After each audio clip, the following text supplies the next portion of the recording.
Buenas tardes, amigos, amigas, seguidores, o como se dice ahora, followers. Último día de noviembre.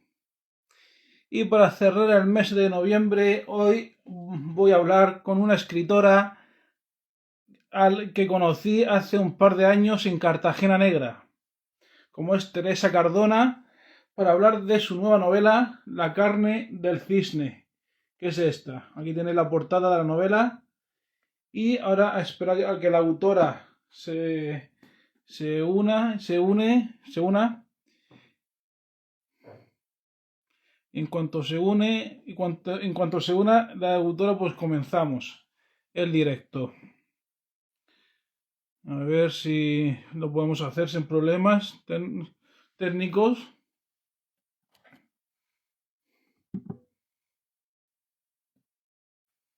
A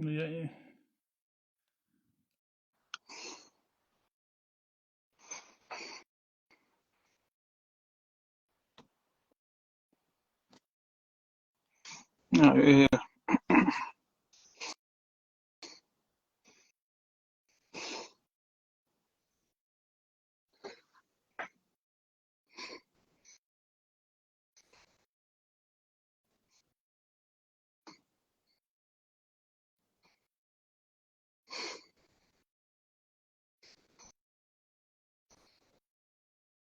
a ver, acepto, a ver si conseguimos.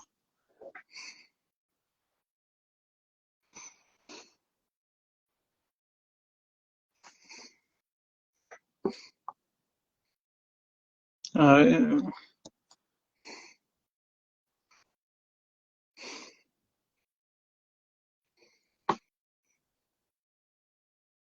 buenas tardes a la gente que os vais uniendo. Le, le mando a la autora otra invitación a ver si se puede contar. Ahora, Hola, hola Kiko, ¿qué tal? muy buena. Bien, aquí dispuesto para hablar durante un rato de tu nueva criatura. Sí, de nuevo, bebé, sí. Sí, que tengo que decir que esta trilogía la empiezo por el final, Bueno, pero porque se pueden leer todos por separado. Eso es y no hay ningún problema. Lo que pasa es que, bueno, ahora conoces mejor. no sé, eso iba a ser una pregunta que te iba a hacer más adelante, pero ya te adelanto. Pero de todas formas te la volveré a hacer más adelante la pregunta. Pues nada, pues si quieres empezamos y ya que la gente se una cuando pueda. Cuando quieras. Y nada, es tu primera vez en los directos de Super Héctor Alfa y siempre, pues con los autores que hablo y que es la primera vez que les invito a los directos, pues me gusta que se autopresenten. O sea, en tu caso, ¿quién es Teresa Cardona? Pues Teresa Cardona, la verdad es que no existe, porque no me llamo Teresa Cardona, sino que me llamo Teresa Todenhofer, que es un apellido tan complicado que supuse que no iba a ser un buen, digamos, reclamo para los libros. Buscar llegar a una librería y decir quiero un libro de Teresa Todenhofer era un poco complicado. Y entonces cogí el apellido, uno de los apellidos de mi madre, que además es el apellido de mi abuela y me traía muy buenos recuerdos, y lo elegí. Es un poco asombroso porque de los libros que he escrito nunca los he escrito bajo mi nombre real, porque yo empecé escribiendo con un profesor del colegio de mis hijos y también tuvimos que escoger un seudónimo, que en ese momento lo que hicimos fue partir nuestros dos nombres, él se llamaba Eric Damián y mi apellido, el apellido este rarísimo, Teresa Todenhofer, lo partimos por la mitad. Entonces nos convertimos en Egipto Den. Y ese fue un poco el principio de mi escritura. Empezó con un cuento que había escrito este señor, que se lo mandó a los padres de los alumnos de su clase y nos preguntó qué nos parecía. Yo en esa época trabajaba en la biblioteca y tenía bastante contacto con él. Y cuando me lo preguntó el lunes, bueno, ya se ha leído mi libro, sí, sí, sí, me lo he leído.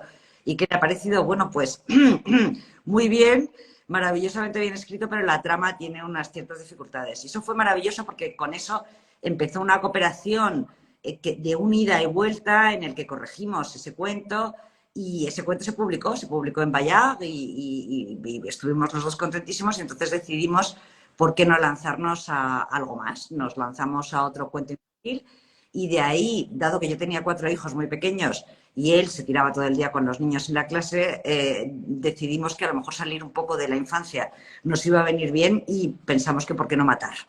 Y ahí fue como nos lanzamos a la novela negra, en la que matamos lo primero de todo a un señor mayor en una residencia de ancianos en Alsacia-Lorena y lo convertimos, como era una anciana, porque yo le dije, mire, yo todo menos descuartizar a un adolescente, eso no me apetece nada y además mis novelas no tienen nada que vamos, que yo no tengo nada en contra de cuando el resto de la gente lo hace, pero que mis novelas no son sangrientas, ni tienen salpicaduras, ni miembros cortados, ni amputaciones, ni cosas de estas. Y entonces, bueno, pues matamos a este señor y le dimos un trasfondo histórico con la guerra de Argelia. De ahí, bueno, nos lo publicó una editorial fantástica, Vivian Ami, que era la editorial de Fred Vargas, y después de eso directamente nos pasamos al segundo, que elegimos la época histórica de Alsacia y Lorena, y fue el segundo que salió en 2020. Y después de eso, bueno, pues nada, ya pensé, ya que estoy, ¿por qué no acercarme a una realidad un poco más cercana y escribir sobre algo que he vivido yo y que en una zona en la que he vivido yo? Y como ya llevaba 30 años viviendo en el extranjero, pensé que el único sitio que podía describir perfectamente y que además me apetecía mucho describir era San Lorenzo del Escorial. Entonces elegí San Lorenzo del Escorial como zona para que se moviesen mis personajes y eso ya me obligó a otras cosas. Me obligó a que fuese la Guardia Civil, porque al ser fuera de una ciudad es la Guardia Civil la que se ocupa de los crímenes. Y ese fue el principio de Karen Blecker y de José Luis Cano. Karen Blecker, bueno, un club de lectura y lo primero que me preguntaron ¿es tu alter ego? Porque es verdad que Karen Blecker ha estado viviendo en el extranjero, ha trabajado en Europol, es medio alemana y llega a España y se encuentra con una realidad a la que no está acostumbrada y le llaman la atención muchas cosas que a mí también me llaman la atención y que a los españoles nos llaman en absoluto la atención. Y a mí me divierte mucho ponerlas en las novelas. Y después, bueno, ayer en este club de lectura me reí muchísimo porque había una señora que había vivido mucho tiempo en Londres y dijo, es clavado, o sea, es exactamente cuando estás viviendo en el extranjero. Y ese fue un poco el principio de estos dos personajes.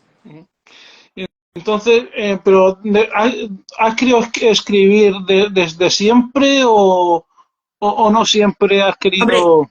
yo era una lectora, he sido siempre una lectora voraz, porque mi madre era una lectora voraz, mi abuela era una lectora voraz y siempre he crecido rodeada de libros, o sea que lo que es la lectura y la escritura siempre ha estado cerca de mí.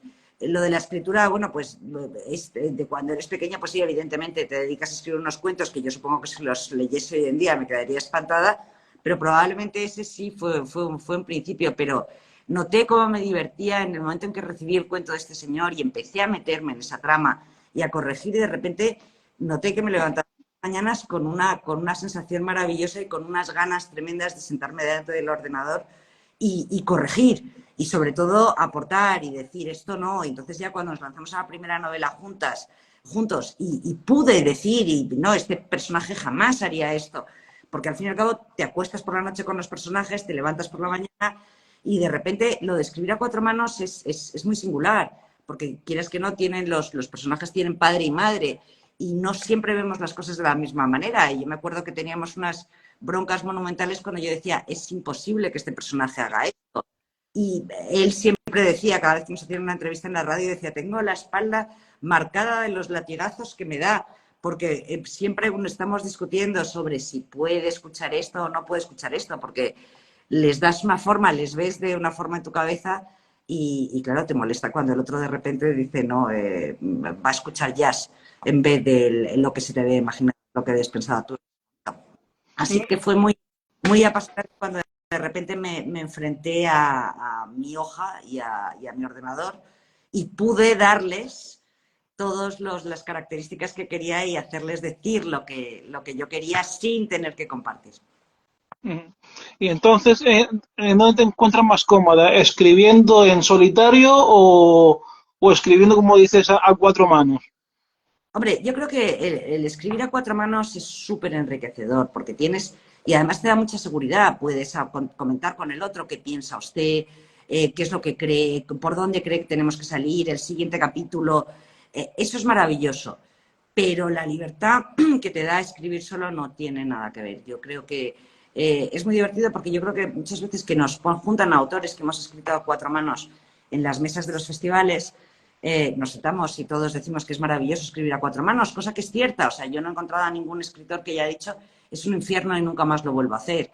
Es muy bonito, pero es gracioso porque todos los escritores que estamos en esas mesas, normalmente cuando llegamos ahí ya estamos escribiendo solos. Y el camino de volver atrás no lo he visto muy a menudo, que seguro que existe, pero no lo he visto muy a menudo. Y además, bueno, a mí Eric Damián me ha preguntado varias veces si volvíamos a hacer un libro y es verdad que me apetece. Lo que pasa es que es mucho más rápido cuando voy sola.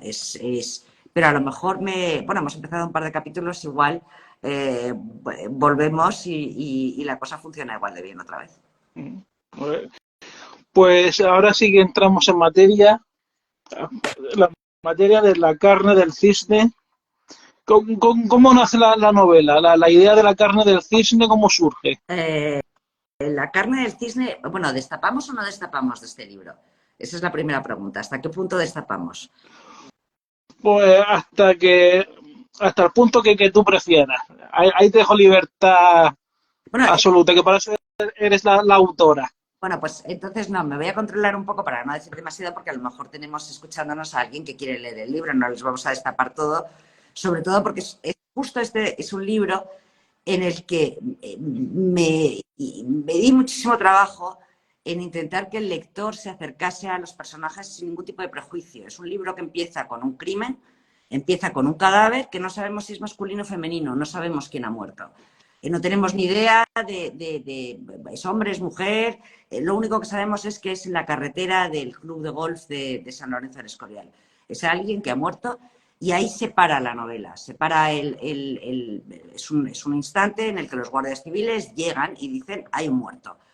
Y después de eso empiezan dos pequeñas mini novelas que son la presentación de dos personajes que después van a ser protagonistas, un hombre y una mujer, son César y Patricia, a los que el lector va a conocer sin ningún tipo de prejuicio de saber, resulta que este va a ser el muerto o esta va a ser la muerta y que a lo mejor el otro o la otra es el sospechoso, que es lo que me interesa a mí siempre es levantar la duda. Cuando me preguntan qué es lo que pretendes con tus libros, siempre digo que lo que quiero es llevar al lector a dudar. Cuando a mí un lector me dice, he estado pensando y me fastidió y tuve que plantearme, es lo más bonito que me pueden decir, porque me ha obligado a cuestionar mis principios, me ha obligado a pensar que las cosas pueden ser de otra manera vistas desde el otro lado. Por eso mis títulos también son siempre un poco ambivalentes, mis títulos intentan expresar una dicotomía, tanto en el primero, en los dos lados, será claro, en los dos lados, un bien relativo, relativizar, justo en la carne del cisne, que es un contraponer el animal blanco, níveo, poético y extremadamente cursi, que es el cisne, con un sustantivo tan brutal como es la carne. O sea, es un título que a mí, yo cuando lo encontré a mí me encantó, pero me costó muchas discusiones con la editorial, porque la editorial, ¿tú crees la carne? ¿Estás segura que la carne? Bueno, hombre, si es una novela negra no puedes utilizar carne, ¿dónde la vas a utilizar? Como no se pone en un libro, ¿sabes? Pero vamos, pero para la novela negra sí estaba muy bien y la verdad es que cuando surgió un poco el título por un fotógrafo de San Lorenzo del Escorial, que a mí me gusta muchísimo que la gente de San Lorenzo participe en mis libros. Y este fotógrafo no solo me brindó esta maravillosa portada de los dos cisnes negros, sino que también la anterior, la de un bien relativo. Y cuando yo busqué la fotografía de la portada de un bien relativo, que encontré esta monja andando con un paso súper enérgico hacia el monasterio de San Lorenzo del Escorial, vi esa foto de los dos cisnes negros y le pregunté, digo, bueno, el fotógrafo se llama Carlos González Ximénez y es un fotógrafo increíble, es un discípulo de Cristina García Rodero y es fantástico. Entonces le pregunté, ¿y estos dos cisnes negros los has trucado? Y me dijo, ¿qué he trucado? Estos cisnes han existido y estaban en el estanque de los frailes, en la fachada sur del monasterio. hace 25 años, o sea, ya hace una temporada, y además estaban con un cisne blanco con el que se pelearon, el cisne blanco hubo que sacarlo de ahí, lo llevaron a otro sitio, el cisne blanco se lo comió un zorro, o sea, era toda una historia como muy gurriata y de las que me gustan a mí. Entonces pensé, los que yo quería los cisnes para la portada, empecé a pensar y a investigar sobre el cisne. Y cuando metes en internet el cisne, te aparece, bueno, pues aparte de Rubén Darío y todos los poemas maravillosos y súper bonitos de los cisnes, te aparecen todo tipo de fotos de dos cisnes formando un corazón, el canto del cisne, bueno, el cisne negro, evidentemente, Tchaikovsky, la película El cisne negro también. Pero todo esto, yo tampoco quería llamar el libro El cisne negro, me parecía ya un poco... Después encontré la teoría del cisne negro de Hume, que te dice que a pesar de que tú hayas visto, que todos los cisnes que tú hayas visto sean blancos, con que solo exista uno negro, esa teoría está refutada. Entonces eso ya iba un poco más en mi forma de pensar y en lo que yo quiero hacer con los libros. Entonces, con Hume empecé, vale, bien, ya he encontrado algo que va en mi dirección, y de repente encontré un bestiario medieval, que bueno, que es una especie de diccionario que se hacían en el medievo, en el que se explicaba las características de cada animal y su relación con la religión. Y consideraba, de Hugo de Folieto, que consideraba al cisne un animal hipócrita. Y eso sí que me pareció impresionante, porque consideré lo de considerarle hipócrita, iba perfectamente con lo que yo quería expresar en la novela. Y entonces lo consideraba hipócrita porque decía que era un animal que tenía el pelaje níveo, pero la carne oscura. Y eso fue lo que de repente se encendió una luz, y así apareció el título de La carne del cisne, porque nunca sabemos muy bien lo que se encuentra debajo, y tenemos a veces unos prejuicios que decimos, bien, vale, las cosas son blancas y no tienen por qué serlo. Efectivamente, que aparte que hay más colores aparte del blanco y el negro. Yo creo que hay mucho, bastante más gris que blanco. Bueno, ¿y el título, cuándo lo pusiste? ¿O cuándo sueles poner los títulos? ¿Al principio de la escritura, durante el proceso o ya cuando la novela está escrita? Suele ser al final. Yo los suelo llamar a los libros, les pongo el título de uno de mis personajes principales. El primer libro, Los dos lados, en mi escritorio se llamaba Diego. El segundo libro se llamaba Lucía, o sea, era el nombre de la monja, era la monja o Lucía. Y en el tercero se llamaba César. Y cuando llego al final del libro, entonces ya sé, o sea, yo suelo ser, cuando ya empiezo los libros y no sé lo que voy a contar, pero sí sé a dónde quiero ir. O sea, tengo claro qué es exactamente lo que quiero contar. Y entonces, a medida que voy avanzando, es cuando tengo la posibilidad de encontrar una frase. Por ejemplo, eso me pasó con Los dos lados, me pasó en una de las discusiones que tenían dos de los personajes, y que apareció esa frase, Los dos lados, y ahí se quedó. Un bien relativo fue mucho más divertido porque estaba en verano leyendo Tristana de Galdós, y esa frase me saltó, un bien relativo. Entonces se la plagié a Galdós, citándole evidentemente, pero fue al final de la novela. Y también, bastante al final. Pues ahora hablemos un poquito más de Karen Blecker y de Cano. Mm, ¿Con qué característica de ambos te quedarías con respecto a la carne del cisne? ¿Con qué cosa de ambos te quedarías? Pues yo creo que, hombre, los dos se complementan muy bien. Los dos yo creo que los hice de tal manera que fuesen muy complementarios. Los hice de tal manera que Karen tuviese una cierta personalidad un poco analítica, muy sistemática, muy germánica, y en cambio Cano pudiese complementarse con ella y pudiese darle lo que le falta a ella, de empatía, de sensibilidad. Un poco también, es mucho más visceral, es mucho más, no quiero decir intrépido, pero es mucho más, sigue más sus instintos de lo que puede seguir ella, que es muchísimo más cuadriculada, puede ser la frase.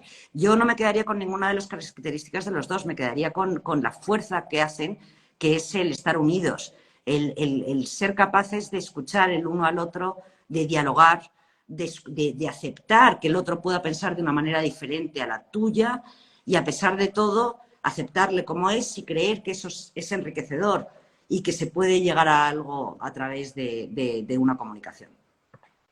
Y ahora, ¿cómo ha sido la evolución de tanto de Karen como de Cano con respecto de la primera novela a esta última?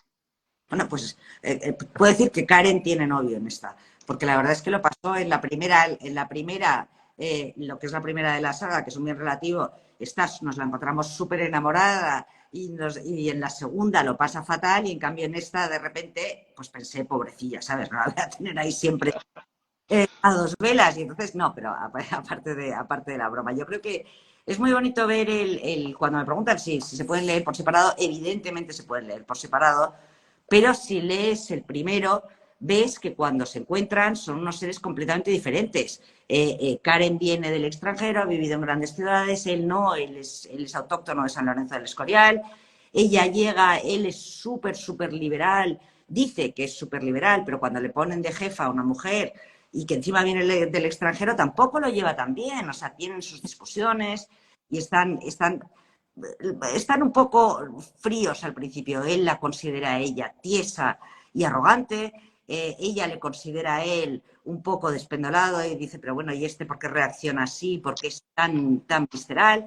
Y a medida que van avanzando, hay un momento que a mí me gusta mucho, que es cuando se encuentran una noche que él la llama a ella y le dice, oye, ¿cómo estás? Y ella, porque estaba en un momento lo estaba pasando mal, y le dice, tengo una botella de ginebra, me paso por tu casa, y se toman los dos un gin tonic, se fuman una cajetilla de tabaco entre los dos, y a partir de ahí pasan a otro momento que además es fantástico porque les ayuda en su comunicación una barbaridad, y ahora ya están en el tercer libro, se conocen muy bien, saben perfectamente por dónde sale el otro, no se ofende el uno y el otro porque el otro piense de una manera diferente, le escuchan porque además saben, oye, esto la última vez me ha llevado a más y lo que me falta a mí tiene la otra, a lo mejor nos lleva más lejos. Y habrá más Karen y Cano en el futuro? ¿O Ya siguen investigando, están ahora La verdad es que no lo planeé porque el primer libro pasa en otoño, después el segundo pasa en un verano tórrido de San Lorenzo del Escorial, el tercero, que es este de la carne del cisne, estamos ya en invierno, estamos en Navidad, el Belén, o todas las cosas que pasan en San Lorenzo ahora en esta época, están montando este Belén que es de tamaño natural, que ahora lo han nombrado de interés cultural de la Comunidad de Madrid, así que animo a todo el mundo a ir a verlo. Mejor entre semana porque el fin de semana está imposible. Y este cuarto es en la primavera. Ha caído el polen, está todo lleno absolutamente de la jara, está a punto de florecer bueno, un poco las cuatro estaciones por ahora. Así que ahí estamos. y ahora, a la hora de crear a tus personajes, ¿qué procedimiento sigues? ¿Haces fichas o ves fotos desde internet? ¿Cómo creas a tu personaje? No, no, o sea, los personajes nacen por momentos de personas que has visto por la calle. El otro día vi a una señora que iba por la calle hablando por teléfono y que iba tan concentrada en la conversación, que además parecía muy animada, que llevaba un chal muy bonito y el chal le iba arrastrando como si fuese una cola de novia por detrás. Y entonces yo me fijé en esa señora por detrás y es que ni siquiera quise saber su cara porque ya empecé a imaginarme su cara. O sea, no la quise ver por delante porque pensé, lo que te estás imaginando es fantástico. Si se da la vuelta, a lo mejor te trastoca un poco. Es una conversación que oyes en algún sitio. Estoy sentada en el autobús y tengo a dos señoras delante, dos señoras mayores delante que están contando cómo han ido a comprarse una faja a una mercería. Pues esa conversación de repente la recupero. Me reí muchísimo una vez que escuché a Pierre Lemaitre, que tuve la oportunidad de escucharle en directo una vez que vino a Madrid, y que una señora le dijo que qué maravillosas descripciones de personajes hacía y que le había encantado una descripción en la que ponía que había un azul episcopal, un bleu episcopal. Uh -huh. Y se empezó a reír y esta señora no entendía nada, pero este señor, ¿por qué se ríe así? Y dijo, no, es que le voy a explicar de dónde viene ese azul episcopal. Y Pierre Lemaitre empezó a escribir muy tarde, empezó a escribir que tenía más de 50 años. Y entonces nos contó ese día que cuando él tenía 18 años trabajaba para sacarse unas pesetas, unos francos en su caso, en una estafeta de correos. Y que tenía un jefe que se tomaba bastantes copas y que siempre cuando llegaba se debía haber tomado ya la variante francesa del carajillo. Y entonces llegó un lunes por la mañana y le preguntó, ¿qué ha hecho usted este fin de semana y tal? Y entonces este señor se paró, se quedó así mirándole y le dijo, he pintado mi barca de un azul episcopal. Y ese azul episcopal renació, se quedó en la mente de Pierre Lemaitre y renació, digamos, pues eso, 40 años más tarde, en uno de sus libros. Y esas son las cosas, esos son los momentos maravillosos en los que creas un personaje. Es una frase, es un gesto, pues no sé, en los dos lados, el panadero que cuando era pequeña me regalaba los donuts. Ese se convirtió en un personaje. Y además, bueno, tengo también la inmensa suerte que algunos de mis personajes son reales, que se mueven, ¿verdad? Que existen de carne y hueso, que al principio fue, pues, cuando maté a esta monja de un bien relativo, que la mato en un paseo, y yo iba pensando, ¿y quién encuentra a esta señora en una tarde de otoño en San Lorenzo del Escorial? Porque claro, yo la había matado pues después de comer y alguien la tenía que encontrar y no hacía buen tiempo. Entonces, en ese paseo, que es un paseo que a mí me apasiona, que lo hago muy a menudo, siempre hay tres señoras que lo hacen. Da igual que llueva, nieve, que el sol, da exactamente igual. Esas tres señoras, que son dos hermanas y su madre, siempre están. Entonces pensé, lo tienen que encontrar ellas. Y les pregunté si querían encontrar el cadáver. Y estas, sí, perfecto y tal. Entonces, bueno, pues les pregunté cómo se llamaban y entraron en el libro. Y entró también el dueño del colmado de San Lorenzo del Escorial, porque yo, mis guardias civiles no solo investigan, sino que mis guardias civiles se van a tomar copas, mis guardias civiles toman su cañita, que eso me lo echan muchas veces en cara y me dicen, es que se han tomado una caña y estaban todavía de servicio. Y yo, sí, sabes, están en julio los pobres en San Lorenzo del Escorial, dejarles tomarse una caña al mediodía, se van a Crochet por la noche, o sea que se van a los sitios que de verdad existen en San Lorenzo del Escorial y también viven. Y como viven ahí, pues tienen que comprar. Y entonces, bueno, pues los dos son solteros, quiere decir que se van a comprar las 3 rodajas de jamón de York, se las van a comprar al tío del que tiene la tienda en la plaza. Y como ese señor existe, le pregunté a Guillermo, ¿quieres aparecer? Pues sí, pues quiero aparecer. Y entonces Guillermo apareció y es uno de mis personajes y además ayuda a desentrañar. Álvaro, el peluquero, que además de ser un maravilloso peluquero, es muy amigo mío, pues también le pregunté porque pensé, tiene que haber alguien en el pueblo.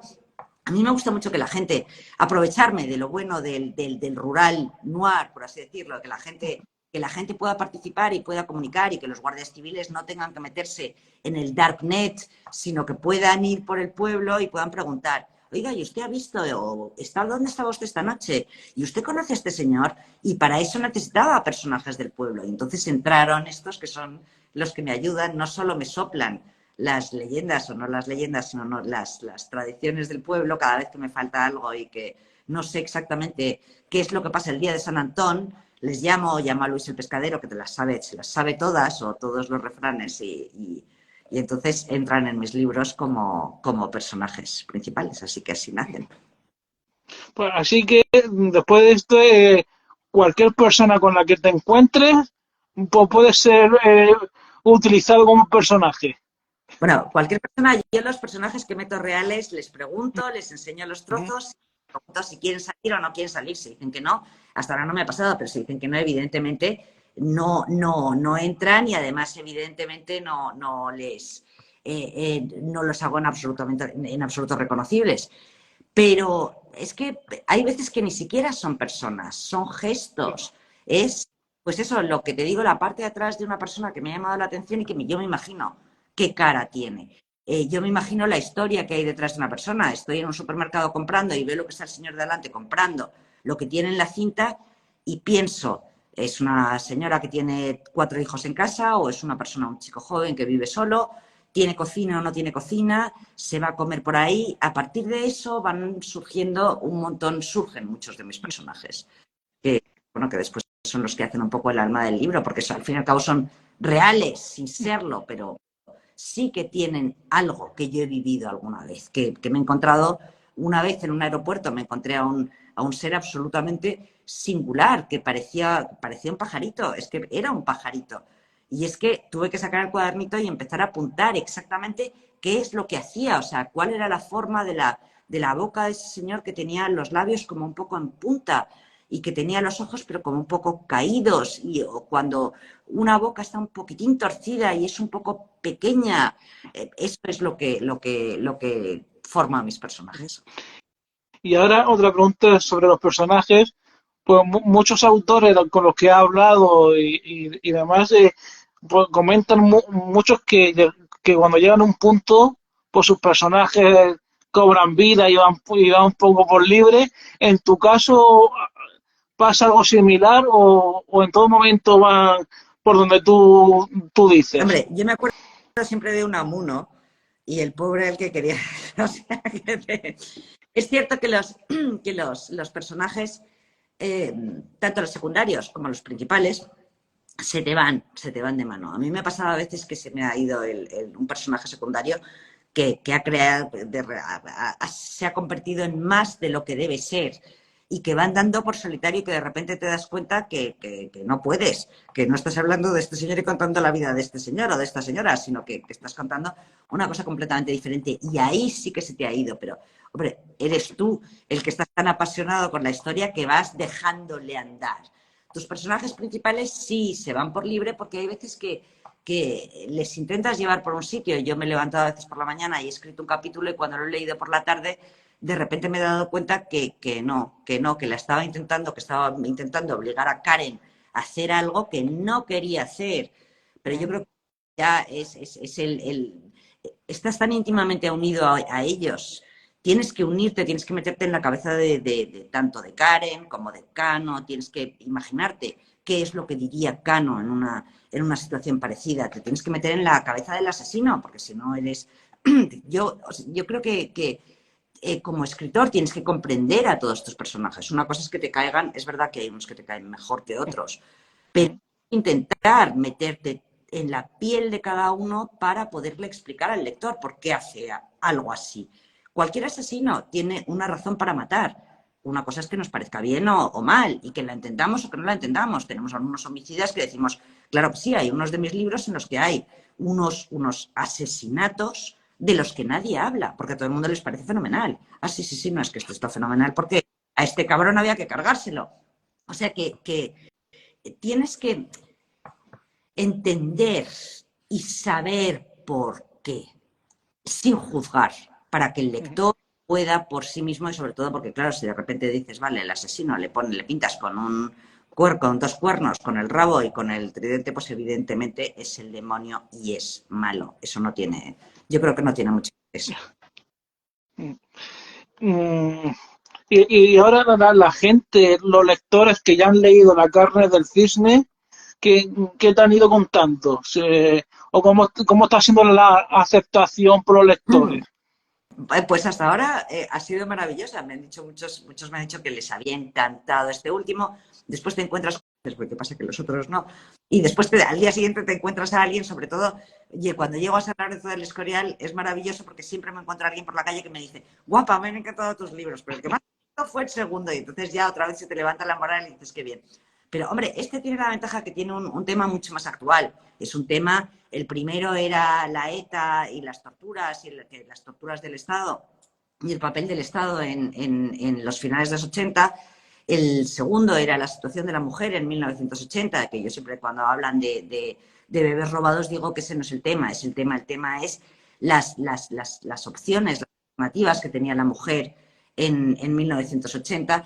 Y este es un tema actual, muy conocido. El club de lectura de ayer fue fantástico, con decirte que llegué ahí a las 7:30 y salía a las 10:15 de la noche. Ya te digo, fue una muy, muy, muy entretenido en el que había opiniones contrarias, porque es un libro además que yo creo que todos hemos cambiado mucho en cuestión de, eso sí lo podemos decir, que es un libro que habla sobre el consentimiento, sobre digamos, no quiero decir la ley del sí es sí, pero vamos a decir sobre el consentimiento. Y es un libro que pasa, que ocurre en 2016, es pre-Me Too.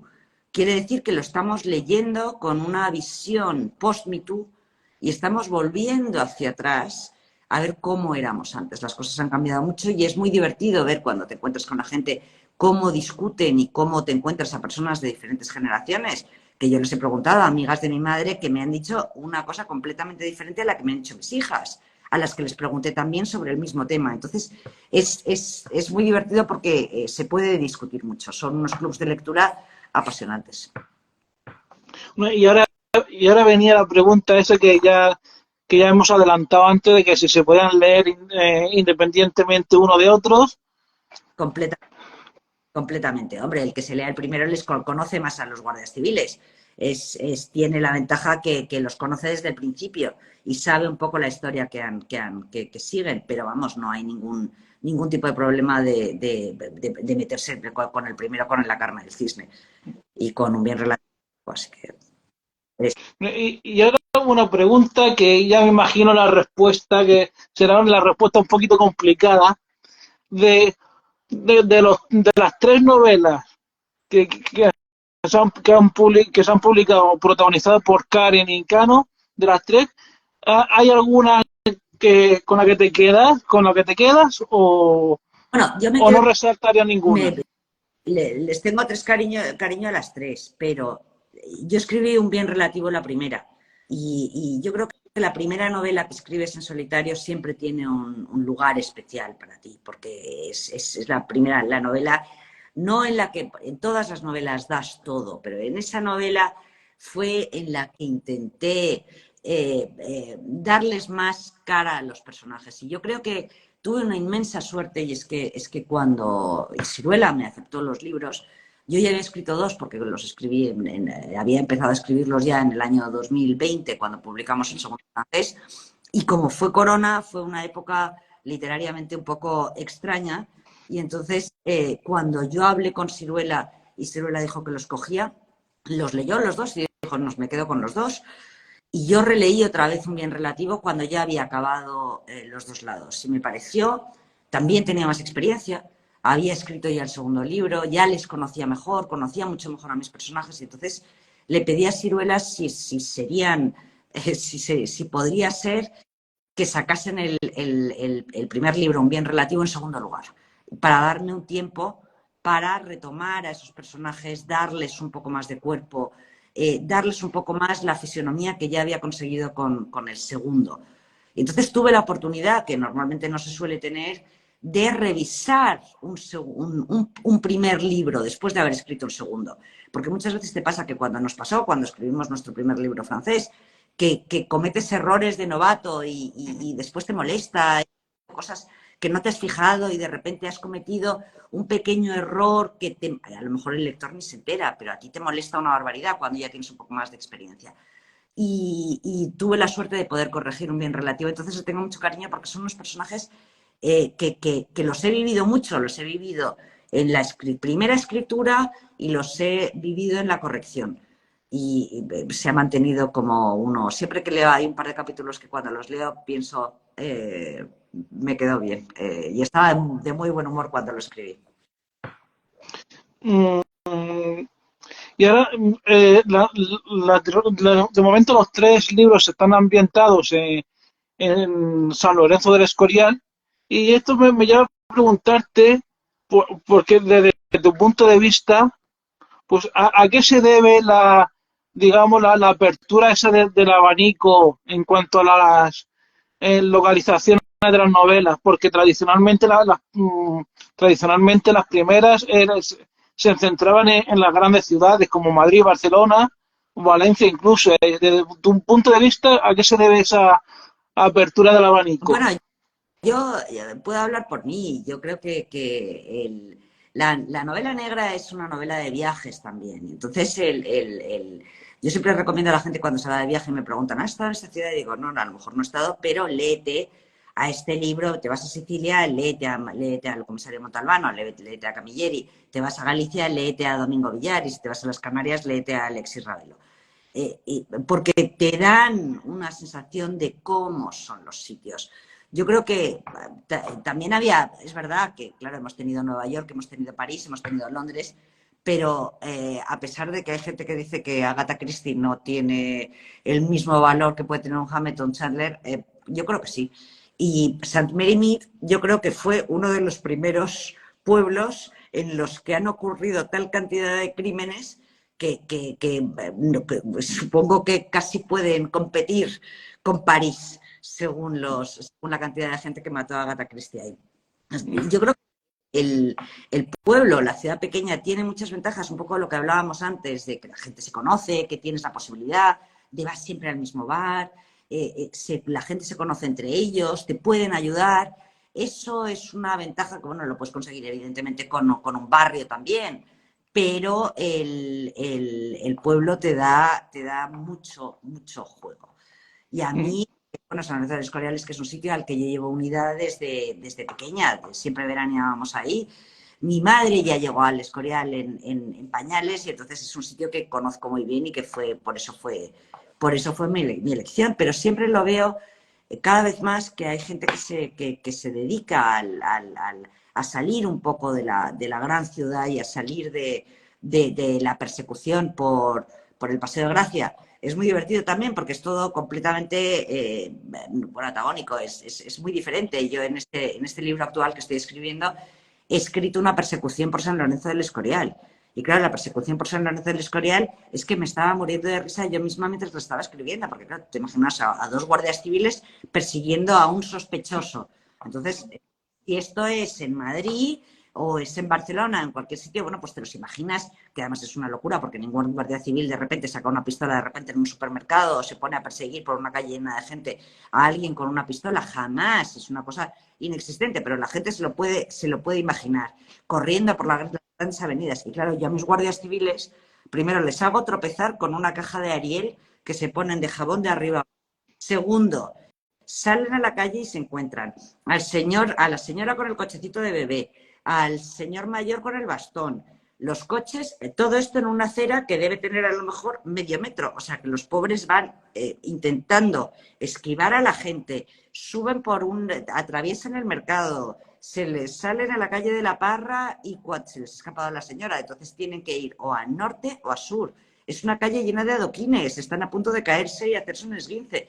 No es que yo quiera hacer en plan una comedia, pero es que una persecución en San Lorenzo del Escorial sería así.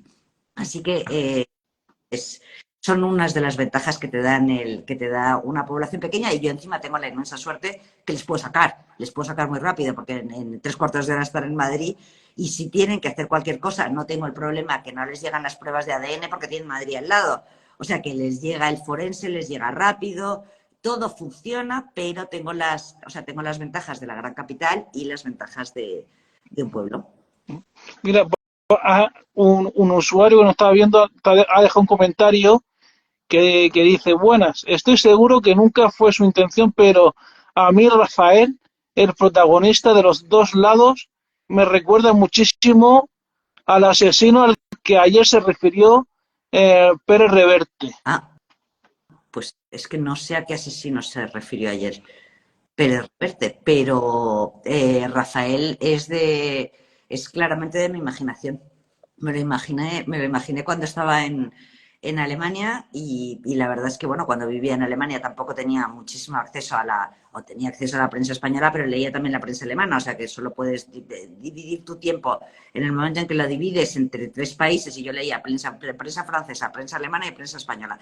La figura de Rafael nació a través de una persona que yo conocía, que era perverso narcisista, que eso sí lo podemos decir perfectamente, era un perverso narcisista, y le pregunté a una de mis vecinas, que es psiquiatra, que me enchufó y me contó todos los detalles, las características que tiene esa patología. Así que me alegró muchísimo si el señor Pérez Reverte tiene también un asesino así, pero desde luego, Rafael es mío. Pero claro, existen personas así y efectivamente muchísimos clubes de lectura sobre los dos lados, me ha pasado que de repente me ha venido alguien y me ha dicho, mi jefe es así, mi ex es así. Así que creo que es una patología bastante más conocida de lo que nos imaginamos. Bueno, has escrito libros en Francia, en francés, y aquí en España. Ahora te quería preguntar por el sector editorial en los dos países. Desde tu punto de vista, ¿cómo está el sector editorial? Bueno, yo he tenido muchísima suerte tanto en Francia como aquí en España. Francia tenía la editorial que era la de Fred Vargas, que era Viviana Mí. Era una editorial pequeña que llevaba a una señora que era Viviana Mí, que se leía ella misma todos sus manuscritos y te los corregía, que eso te daba pesadillas, porque cuando te contestaba el manuscrito era un horror de colores, te ponía además un montón de colores. Y cuando veías la primera vez, veías todo verde y verde era mal Y entonces cuando te recibes un manuscrito así te da una depresión tremenda y ya no tanto. Pero en cuestión de editorial, bueno, en Madrid encontré Siruela, que era mi sueño. O sea, yo cuando busqué una editorial pedí que fuese Siruela. Para encontrar, yo creo que la diferencia fundamental es el encontrar una editorial en Francia y encontrar una editorial en España es muy diferente. En Francia, en todas las editoriales hay la parte superior derecha de su página web, hay un sitio que pone envío de manuscritos. Entonces tú das ahí y te ponen exactamente, mande usted su manuscrito, pues tiene que tener en un espacio y medio, ya no me acuerdo cómo era exactamente, solo impreso por una página y lo tiene usted que mandar por correo y si quiere que se lo devolvamos tiene que mandar usted un sobre con sellos dentro, o sea, muy clásico. Y nosotros ya éramos escritores noveles y no teníamos ni idea, mandamos a 35 editoriales de novela negra francesa y nos respondieron todas. O sea, es una cosa en Francia asombrosa, nos respondieron absolutamente todas en un periodo de tiempo de, yo creo que 4 meses. Lo mandamos a principios de mayo, la primera nos respondió a los 10 días. Le dijimos que no, porque nos ofreció un contrato que no nos gustaba y como éramos noveles y pensamos, nada, nos ha contestado en 10 días. Eso, cuando se lo dices a alguien, dicen, estos dos se volvieron locos y después pensamos, o sea, ¿cómo pudimos? ¿Cómo pudimos? Y entonces, y esperamos, y la verdad es que tuvimos muchísima suerte porque nos contestó Vivian a mí, que era una opción maravillosa, un par de meses después. Quiere decir que el tema es rápido, con nosotros funcionó muy bien, funcionó rápido, eficaz, todos nos contestaron, evidentemente muchos nos dijeron que no y unos nos dijeron que sí y tuvimos la posibilidad de elegir entre 3, o sea, eso fue mucha suerte. Y España funciona de una manera diferente. Yo creo que el filtro que tienen las editoriales en Francia, que no sé cómo lo hacen, pero tiene que existir ese filtro, porque si no, no me quiero imaginar la cantidad de manuscritos que le llevan a una editorial como Gallimard o como Flammarion, que son dos editoriales muy grandes francesas. Yo creo, pero tampoco lo sé muy bien, creo que ese filtro en España está hecho por los agentes. Yo entré en España, tuve mucha suerte porque mi agente que vendía los libros de mi editorial la gente que vendía los libros de mi editorial en España fue la que me introdujo a mí en el mercado editorial español. O sea que siempre que me preguntan cómo lo has hecho, no puedo decir que mi camino sea un camino que se pueda seguir, porque yo entré a través de Francia con una gente que es medio francesa, o sea, fue un camino singular, pero funcionó y tuve muchísima suerte porque, desde luego, no hubiese podido soñar mejor editorial que Siruela. Mira, otra pregunta que te hacen en esta ocasión es Velázquez LP Librería. Ah, Te dice, ¿te has planteado cambiar de género literario a la hora de escribir? sí, bueno, siempre tengo lo que yo llamo el cementerio de los elefantes, que son ideas que de repente tengo paseando por ese paseo de San Lorenzo del Escorial y que cuando vuelvo a casa las escribo corriendo porque me parece una idea maravillosa y que están en el ordenador. O sea, no me voy a poner a escribir poesía porque tuve que ayudar a mi hija a escribir una copla y la copla mejor, no, no. Pero sí me gusta mucho la novela histórica y me gustaría, hay veces que la novela histórica es lo que más me tentaría y no lo excluyo, pero bueno, ahora me divierten mucho Karen y Cano y mientras me diviertan, continúo. Bueno, y mientras los lectores lo sigan aceptando, evidentemente. Continuar. Y, y, y, mm, y para ti personalmente la novela negra, ¿qué te aporta que a lo mejor los otros géneros no te aportan? Hombre, la novela negra te permite hablar de muchísimos temas que a lo mejor en la novela histórica, hombre, los puedes tratar también, pero que la novela negra te da una libertad que muchos otros géneros no te permiten. Y bien, eso es lo que más me gusta. Me gusta mucho este tipo de discusiones que pueden tener los guardias civiles sobre un posible crimen, o si a lo mejor ni siquiera es un crimen, o sobre los sospechosos. Te da la posibilidad de entrar en la cabeza de los sospechosos, de dudar, te da la posibilidad de intentar entender a un posible asesino por qué lo ha podido hacer, cómo hubiese reaccionado yo en ese momento. Yo tengo una pasión por la historia y esa pasión por la historia me lleva siempre a pensar cómo hubiese reaccionado yo pues, en la Primera Guerra Mundial, en la Segunda Guerra Mundial o en la Revolución Francesa.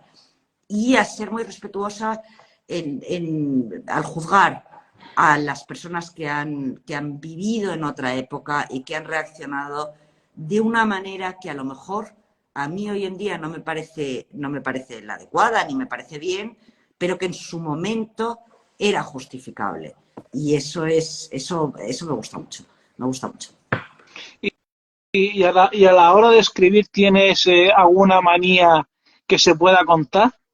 No, tengo unas manías, pero son muy fáciles. O sea, mis manías son, me gusta escribir absolutamente en silencio, pero me puedo poner unos cascos y me pongo un concierto de piano y estoy completamente aislada. Pero los momentos en los que mejor escribo, yo me levanto prontísimo, me levanto a las 5 de la mañana o intento levantarme a las 5, 5 y media. Y cuando me he levantado, que no hay ningún sonido de móvil, todo está a oscuras, Madrid ve unas luces a lo lejos, esas son mis mejores horas. Y lo único que necesito es un café, uno o dos, o incluso a veces tres. Ya intento que el tercero sea descafé.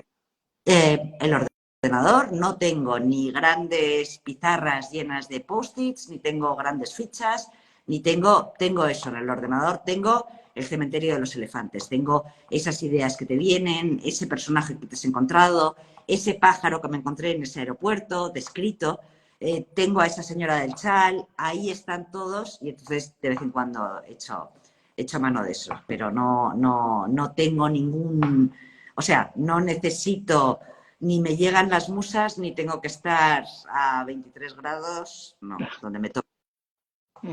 Mira, Velázquez LP Librería te vuelve a preguntar de que si quizás tus novelas tienen bastante carga ética. Eh, sí, todas mis novelas intentan enseñar un conflicto ético, desde luego en las dos primeras claramente y en la tercera yo creo que también.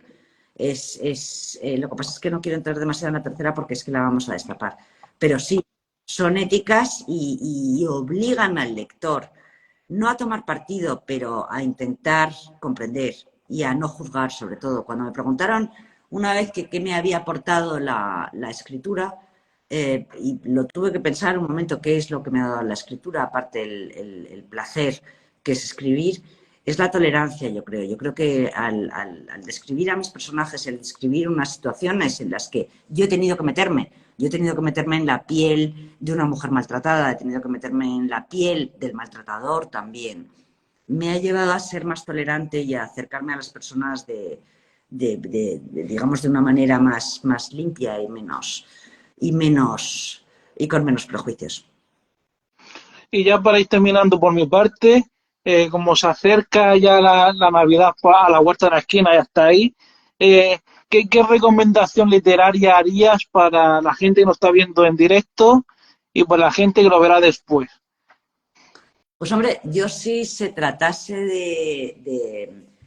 de novela negra, yo siempre recomiendo a un autor alemán que en España no es muy conocido, pero que a mí me parece maravilloso porque también presenta muchos conflictos éticos, que está publicado por Salamandra, que es Ferdinand von Schirach, que es maravilloso, porque te hace eso, te hace también dudar, y tiene unos libros que además son unas historias cortas.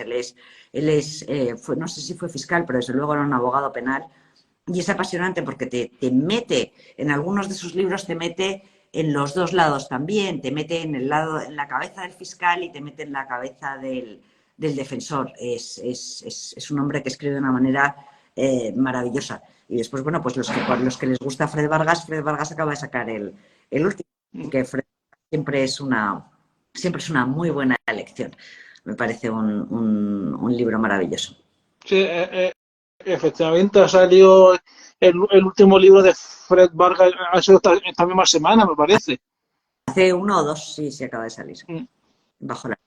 Pues nada, pues ya por mi parte ya no Y tengo más preguntas. acabo de leerme uno que no puedo más que recomendar, La vida verdadera, de una francesa que se llama Dieudonné, que también está en Salamandra y me pareció maravilloso. Y si es para alguien que se quiera reír, me leí este verano que me reía a carcajadas las lecciones de química. Mm.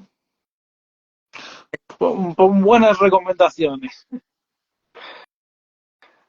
Pues nada, por lo dicho, ya me quedan sin más preguntas que hacerte. Si hay alguien que nos está viendo y tiene alguna pregunta, pues animarle a hacerla. Y si no, pues lo dejamos aquí. Sobre la losa, de Fred Vargas. Lo acaba de poner la hora de la librería, Velázquez, sí. A ver si hay alguna pregunta más.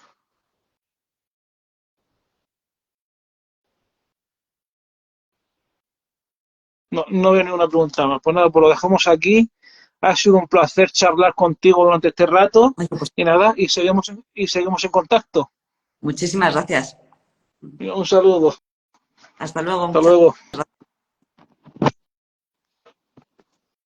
Bueno, pues hasta aquí este directo con Teresa Cardona y nos vemos en la siguiente semana. En la próxima semana con otro directo más.